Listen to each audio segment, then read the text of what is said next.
wanted to jump into science, any of you gotten any of those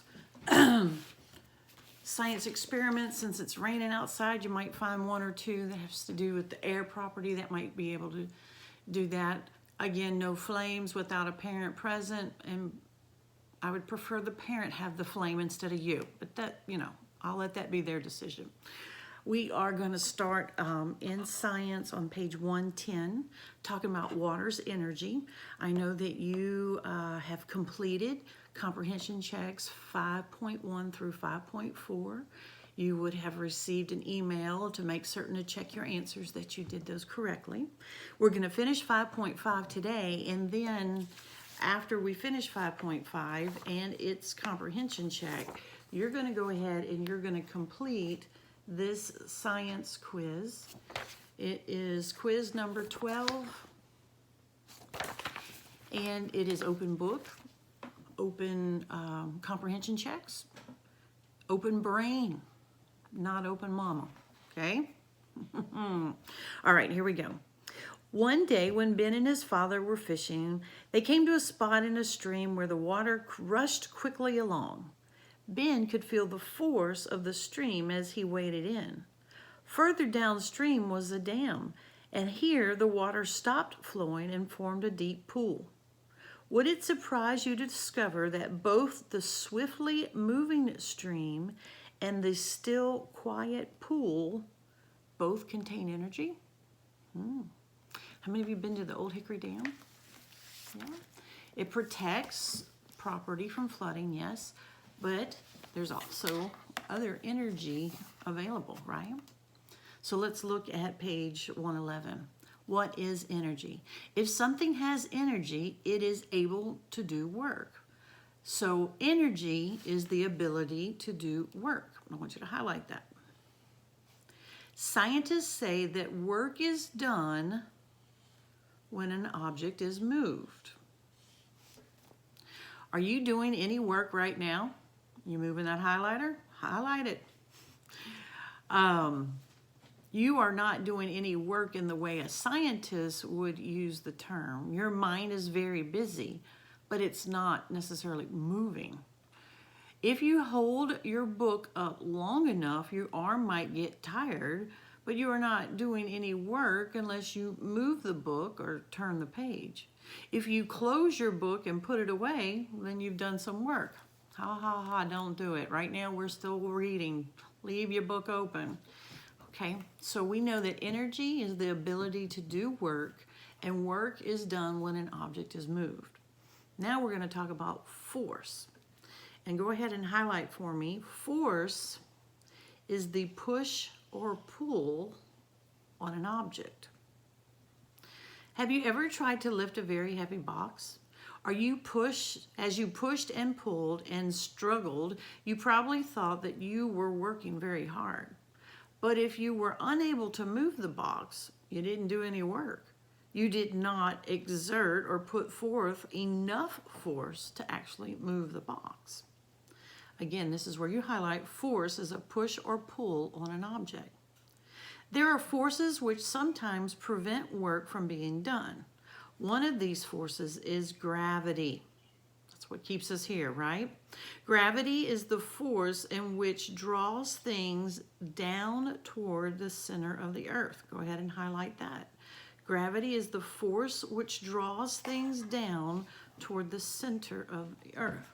So one, we know that energy is the ability to do work, and we know work is done when an object is moved.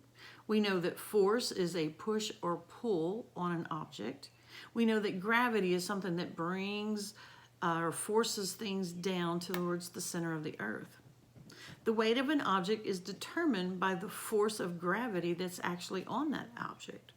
In order for you to lift something, you must exert more force than gravity does on the object. Oh. Okay. This book, it's being drawn down. Like if I let it go, of course it's going to fall. But I'm doing work because my force or my work is greater than the pull gravity has on the book. Pretty cool. Don't try that with your little sister. You'll probably hurt her, okay? So highlight that last part. In order for you to lift something, you must exert more force than gravity has on that object. If a box weighs 15 pounds and you exert 14 pounds of force, you will not be able to lift the box. True. Or you'll strain and hurt yourself until you do, right? All right, turn the page. Baseball, baseball, baseball. Yay, Juanito. Yay, Dev. My Nathan, we're missing some baseball. Two kinds of energy. The water in the stream that rushed by Ben was moving, and all moving things have energy. A baseball zooming out into center field is full of energy because it's moving. Some objects which are not moving have the potential of moving. They have energy stored in them. The energy in these objects is ready to be used. This kind of energy is called potential energy. So highlight that. So what you'll put is, highlight the beginning of that paragraph. Some objects which are not moving have potential of moving, meaning they can. It means that they have energy stored up in them, and this is called potential energy. If you stretch a rubber band, it is full of stored energy or potential energy. However, as soon as you let that rubber band go, you're going to get in trouble because you're going to pop somebody in the eye. Miss Taylor's going to have a fit, right? No, don't do that. Okay, if you stretch a rubber band, it is full of stored energy or potential energy. However, as soon as you let the rubber band go, its stored energy becomes moving energy. Okay, so stored energy and potential energy, same word. Mom, Miss Taylor. Okay, so potential and stored energy, same thing. Moving energy is happening, right? The water stored up behind the dam also contains potential energy because of the Earth's gravity. If the water is allowed to spill over the top of the dam, the water's energy will change to moving energy. Energy is continually changing from potential energy to moving energy and back again. So how could I, first off, you see the picture of the dam? And although that's just a picture of the Hoover Dam, you realize the difference. That huge wall is holding all that water, right? And then down here, you'll see where they will allow a controlled flow.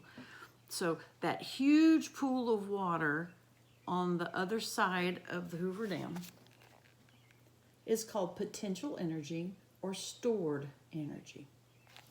The minute that it either spills over or they allow it to come through, then it's moving energy. Energy is continually changing from potential energy to moving energy and then back again. So that last sentence, I want you to highlight that.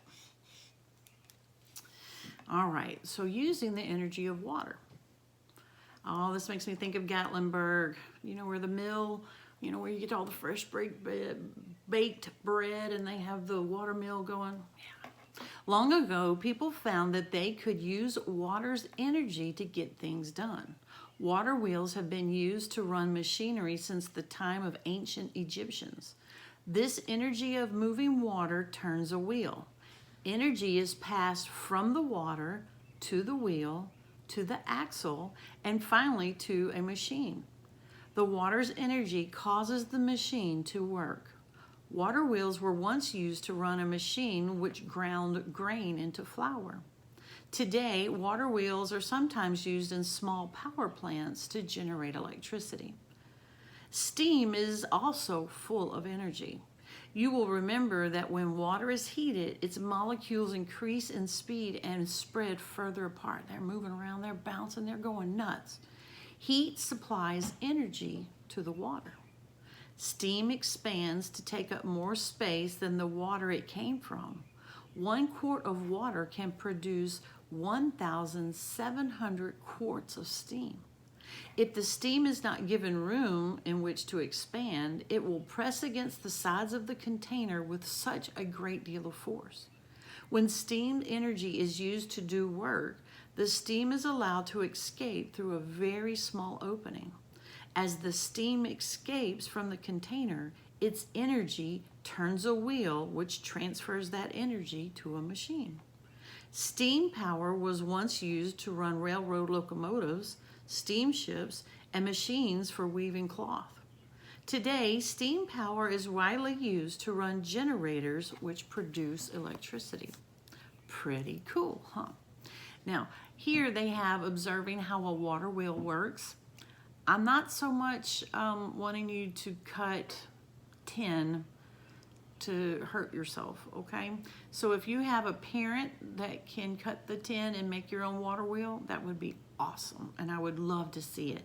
But otherwise, let's not do that one, okay? Because that is just asking for you to cut your fingers and asking for a tetanus shot and asking you for to go to the emergency room, and I just don't want that to happen. Please and thank you.